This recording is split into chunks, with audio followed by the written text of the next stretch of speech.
consegui dar pause no vídeo aqui. Só Jesus na causa. Nós estamos no capítulo de número 3 de 2 Reis. Estamos dando continuidade aí na leitura do dia de número 127, tá ok? Eu estava falando sobre Eliseu predizendo a vitória sobre Moabe. E acabei apertando um botão errado aqui. E aí acabei pausando aí o vídeo. E aí eu estava comentando que Mesa não quer pagar impostos. Logo, o rei Jorão pede ajuda aí ao rei de Judá, que nessa circunstância aqui, quem estava no reinado era Josafá. E Josafá diz que, olha, eu sou um com você, beleza, vamos para a guerra, mas vamos por onde? Né? E aí ele fala pelo caminho de Edom, a gente está no verso 8, verso 9 do capítulo 3. Partiram o rei de Israel, o rei de Judá e o rei de Edom, após 7 dias de marcha, e não havia água para o exército e para os animais.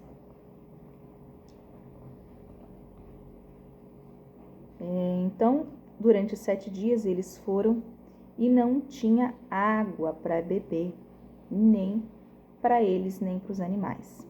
Então o rei de Israel, que é Jorão, ele diz: o Senhor chamou esses 3 reis para os entregar nas mãos de Moabe. Josafá perguntou: não há aqui algum profeta do Senhor para que consultemos o Senhor por meio dele? Por isso que eu falei para você, Josafá era quem fez o que era correto. Então, como da outra vez, com o outro rei, eu não lembro quem que estava com ele, ele falou a mesma coisa, ele deu... ele estava com... Peraí, deixa eu ver com quem que ele estava. Ele estava, acho que era com Acabe.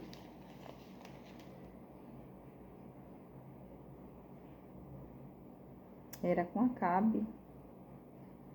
Era com Acabe ou com Acasias, não era com Acasias. Ele estava com Acasias lá no capítulo 22. Ele estava com Acasias e manda chamar Micaías. E aí ele fala assim, para que você vai chamar Micaías? Micaías só fala o que é ruim a meu favor, mas é porque ele só estava fazendo coisa ruim, ué. Como é que vai falar uma coisa boa de alguém que está fazendo coisa ruim? Não tem como, gente. Eu. Não tem como. Aí tá. Voltemos então aqui para o capítulo de número 3 de 2 Reis. Ele já havia orientado uma vez, né, Josafá, e mais uma vez ele falou, gente, vamos procurar aí um profeta do Senhor, porque é a pessoa que melhor pode falar alguma coisa para nós aí. E aí ele diz, pergunta se tem alguém, né, e aí um dos servos do rei de Israel respondeu, aqui está Eliseu, filho de Safate, que era servo de Elias. E Josafá disse, está com ele a palavra do Senhor. Então, Eliseu ali é mencionado e Josafá crê que a palavra do Senhor está com ele. Então, o rei de Israel, Josafá, e o rei de Edom foram falar com Eliseu. Mas Eliseu disse ao rei de Israel, que tenho eu a ver com você? Vá falar com os profetas de seu pai, os profetas de sua mãe. Porém, o rei de Israel lhe disse, não, porque o Senhor Deus é quem chamou estes 3 reis para os entregar nas mãos de Moabe. E Eliseu disse, tão certo como vive o Senhor dos exércitos, em cuja presença estou, se eu não respeitasse a presença de Josafá, o rei de Judá não daria atenção, nem olharia para você. Agora me traga um músico. Então é igual eu falei, gente. A outra galera já estava sem crédito. Os outros reis, Eliseu já sabia que eles não seguiam o Senhor. Somente Josafá. Então, com respeito a Josafá, que era temente a Deus, Eliseu resolveu que ia dar uma orientação, mas mandou trazer a galera os levitas lá. E aí, enquanto o músico tocava, o poder de Deus veio sobre Eliseu e este disse, assim diz o Senhor, façam este vale covas e mais covas, porque assim diz o Senhor: vocês não sentirão vento, nem verão chuva, mas esse vale se encherão de água, e vocês beberão, bem como seu gado, os seus animais. Mas isso ainda é pouco aos olhos do Senhor. Ele também entregará Moabe nas suas mãos. Vocês conquistarão todas as cidades fortificadas e todas as cidades principais. Cortarão todas as árvores frutíferas. Taparão todas as fontes de água, os poços, né? Ele era costume isso, entulharem os poços, para que outros não pudessem beber e só eles ficassem com água, né? Tamparão todas as fontes de água e danificarão as pedras sobre o campo de cultivo. E aconteceu que no dia seguinte, na hora do sacrifício da manhã, eis que a água vinha descendo dos lados de Edom e a terra se encheu de água. Então, para quem estava 7 dias sem beber água, eles fizeram buracos ali, covas, e eles puderam, com essa água aí, alimentar os animais, também se hidratar, porque eles já estavam muito tempo sem beber. E não só eles, né? Toda aquela região. Então, quem morasse ali também estava sem água. Verso 21. A derrota de Moabe. Quando todos os moabitas ouviram que os reis tinham vindo para lutar contra eles, convocaram todos os que estavam aptos para a guerra, desde o mais novo até o mais velho, e tomaram posição nas fronteiras. Os moabitas se levantaram de madrugada e, quando o sol raiou sobre as águas, viram que as águas diante deles estavam vermelhas como sangue e disseram: isso é sangue? Certamente os reis se destruíram e se mataram um ao outro. Agora, moabitas, é hora de pegar os despojos. Eles olharam assim e eles acharam que estava tudo pronto, né? Viram as águas vermelhas e falaram assim: eles devem ter entrado num confronto entre eles mesmos, né? O rei de Edom com o rei de Israel e o rei de Judá. Deve ter dado B.O. ali. E eles guerrearam entre si e morreram. Então vamos entrar com tudo e vamos pegar o que sobrou. Só que não foi bem assim que aconteceu. Não foi isso que aconteceu, que eles acharam. Olha o verso 24. Mas quando eles chegaram ao arraial de Israel, os israelitas se levantaram, que eles estavam prontos, estavam preparados, e atacaram os moabitas, aos quais fugiram deles. Os israelitas entraram na terra e também aí mataram os moabitas. Arrasaram as cidades e cada um lançou uma pedra em todos os campos de cultivo e os entulhavam. Todos os poços, né, foram entulhados para que eles não pudessem, né? Tamparam todas as fontes de águas, cortaram todas as árvores frutíferas. Só que Aresete ficou com suas muralhas, mas os que atiravam com fundas a cercaram e atacaram. Então o rei de Moabe percebeu que estava perdendo a batalha. Tomou consigo 700 homens armados com espada para abrir caminho e chegar até o rei de Edom. Porém, não puderam. Então, pegou o seu filho primogênito, que havia de reinar em seu lugar, o ofereceu em holocausto sobre a muralha. Houve grande ira contra Israel, e por isso eles se retiraram dali e voltaram para a sua própria terra. Gente, não estou acreditando que o cara ofereceu o próprio filho como sacrifício. Eu vou te falar para você, idolatria e esses deuses pagãos é complicado, hein? É complicado, parceiro. Você tá louco. Cara, o cara ficou desesperado de uma maneira que ele ofereceu o filho dele em holocausto sobre a muralha da cidade. Misericórdia. Esse rei de Moabe, hein? Só Jesus na causa mesmo. Se é só Jesus, tem jeito, hein? Ó, mas para fechar aqui, que a gente vai fechar, no caso, a parte de 2 Reis, né? Realmente houve esse milagre aí, essas águas que beneficiaram os exércitos. E aí você vê a decadência espiritual, né? Não somente de Israel, mas também dos povos ali à volta. Como que é complicado, né?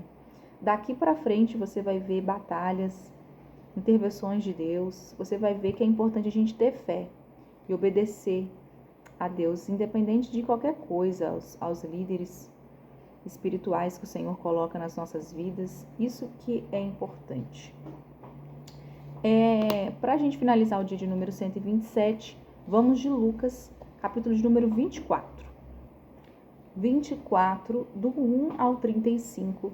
A gente vai falar agora sobre a ressurreição de Jesus. A gente viu anteriormente, né, no 23, Jesus sendo crucificado, Jesus sendo sepultado ali por José de Arimateia.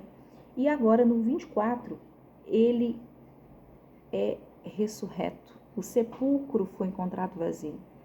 A palavra diz assim: mas no primeiro dia da semana alta, madrugada, as mulheres foram ao túmulo, levando os óleos aromáticos que haviam preparado. Encontraram a pedra removida do túmulo, mas ao entrar, não acharam o corpo do Senhor Jesus. Então, eis que elas chegando ali, elas ficaram muito preocupadas, né? Porque elas foram lá no túmulo para preparar o corpo do Senhor. Porém, a pedra não estava lá. A pedra foi removida. E por quem? Roubaram o corpo? Será? O que aconteceu? E o verso 4 diz que aconteceu que, perplexas a esse respeito, apareceu-lhes 2 homens com roupas resplandecentes, 2 anjos do Senhor, né? Estando elas com muito medo e baixando os olhos para o chão, eles disseram: por que vocês estão procurando entre os mortos aquele... Eita, empurrei de novo. Aquele que vive, aquele que ressuscitou. Ele não está aqui, mas ele ressuscitou. Lembrem-se do que ele falou para vocês, estando ainda na Galileia. É necessário que o Filho do Homem seja entregue nas mãos dos pecadores, que ele seja crucificado e ressuscitado ao 3º dia. Então elas se lembraram das palavras de Jesus e, voltando do túmulo, anunciaram todas essas coisas aos 11 e a todos os outros. 11 porque Judas já tinha, né? Enfim. E a todos os outros que estavam com eles. Essas mulheres eram Maria Madalena, Joana e Maria, mãe de Tiago. 3 mulheres. 3 Marias. Não, 2 Marias e uma Joana. Também as demais que estavam com elas confirmaram essas coisas aos apóstolos. Porque eles podiam falar que elas estavam doidinhas, né? Mas elas ajudaram aí a confirmar. Mas para eles, tais palavras pareciam um delírio. Mas eles acharam que ela estava doidinha mesmo. Falou, não, elas estão doidinhas, não tem como. Eles não acreditaram no que as mulheres diziam. Pedro, porém, levantando-se, correu ao túmulo e, abaixando-se, viu somente os lençóis de linho e nada mais. Retirou-se para casa, admirado com o que tinha acontecido. Pedro foi ver com os olhos, né? Porque a gente tem que ver, tem que ver com os olhos para ter certeza. Ele teve certeza que o corpo não estava lá, né? Verso de número 13. Os discípulos aí vão a caminho de Emaús. Quem é esse que vem nos alcançando? Quem é esse que vem nos constrangendo com o olhar? Bora lá. Naquele mesmo dia, 2 discípulos estavam indo para uma aldeia chamada Emaús, que ficava a uns 10 quilômetros de Jerusalém. Eles iam conversando de Viação Canela a respeito de tudo o que tinha acontecido. Enquanto eles conversavam e discutiam, o próprio Jesus se aproximou e ia com eles. Porém, os olhos deles estavam como que impedidos de reconhecer. Então, ele lhes perguntou, como eu falei, né? Jesus é a caminho de Emaús. Tem esse louvor, posso pôr para vocês também depois. O mestre estava ali andando com eles e os olhos espirituais eles estavam tampados, eles não reconheceram o mestre. E aí Jesus pergunta, né? O que vocês estão discutindo pelo caminho? E eles pararam entristecidos, né? Eles estavam ainda de luto. Um, porém, chamado Cleopas, respondeu: será que você é o único que esteve em Jerusalém, que não sabe o que aconteceu lá, nesses últimos dias? Tá sabendo não, amado, dos últimos acontecimentos? E ele lhes perguntou, do que se trata? O que seria? Fez ali de desentendido. E eles explicaram, aquilo que aconteceu com Jesus, o Nazareno.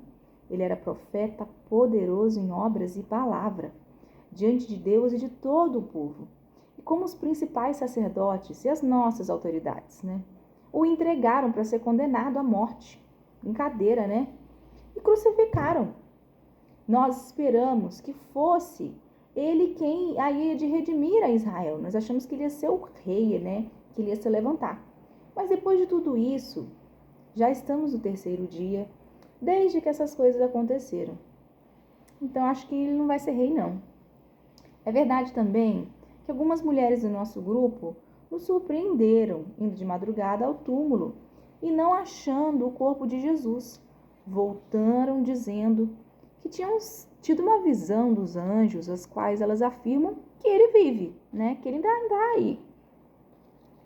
De fato, alguns dos nossos foram ao túmulo e verificaram a exatidão do que as mulheres disseram, mas não viram lá Jesus. Realmente o corpo não estava lá, mas ninguém viu o mestre. Então, ele, Jesus, lhes disse, como vocês são insensatos e demoram para crer em tudo que os profetas disseram. Não é verdade que o Cristo tinha de sofrer e entrar na sua glória? Eu já ouvi falar sobre isso. Ele não tinha que perecer? E eles, começando por Moisés e todos os profetas, explicou-lhes o que constava a respeito dele em todas as Escrituras.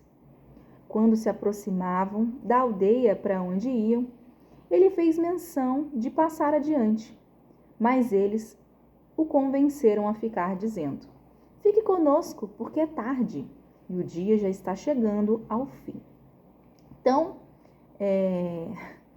o próprio Jesus fala, ele não tinha que perecer, aí ele começa a explicar lá, desde Moisés, desde os profetas, eles já tinham que ter pegado no ar, gente. Quem tinha mania de explicar as coisas nos detalhes? Jesus, e ele que gostava de explicar as coisas por meio de parábolas, por meio de coisas que o povo não entendia, mas aí eles não pegaram no ar, não. Se fosse uma mulher, já tinha entendido, hein?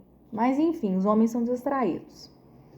E aí, Jesus convence eles ali a passar aquela noite ali naquele local, né? E vai dizer aí no verso 30 que ele entrou para ficar com eles. Jesus entrou para ficar com eles. E aconteceu que quando estavam à mesa, ele pegou o pão, abençoou, depois o partiu o pão e deu a eles. E então, eles lembraram do partir do pão, gente. Os olhos deles se abriram e eles reconheceram Jesus, mas ele desapareceu da presença deles. E eles disseram um ao outro, não é verdade que o coração nos ardia no peito quando ele nos falava pelo caminho, quando nos explicava das Escrituras? Ai, meu Deus. Eles perceberam, lembraram, né? Que quando ele estava explicando lá com muita intrepidez das Escrituras, o coração deles começou a queimar. Eles falaram, nossa, que estranho. Ele está explicando para a gente está aqui, com o nosso coração alegre, ansioso ali, ouvindo essas palavras. Na mesma hora, levantando-se, voltaram para Jerusalém, onde acharam reunidos 11 e outros com eles, aos quais diziam, de fato, o Senhor ressuscitou e já apareceu a Simão. Então, os dois contaram o que lhes tinha acontecido no caminho e como tinham reconhecido o Senhor no partir do pão. Olha que bênção, hein? eis que os discípulos eles reencontram, né, o Cristo ali com eles. Quantos de nós estamos com os nossos ouvidos tampados, os nossos olhos fechados? E às vezes ele está do nosso lado ali, usando alguém, falando do Senhor, e a gente está, será? Será? É de Deus? A gente tem que ouvir mais o nosso coração arde quando é do Senhor. Nosso coração é perceptível ao que Ele tem para nós. Então, esteja feliz porque Ele vive, Ele ressuscitou. E Ele continua usando pessoas, usando profetas, assim como Elias, assim como Eliseu. Ele continua usando os seus filhos que se colocam na brecha e servem ao Senhor, para te levar palavras de conforto e de amor. Amém? Fico por aqui então, dia de número 127. Você tenha um excelente dia, na paz do nosso Senhor Jesus. Tchau, tchau!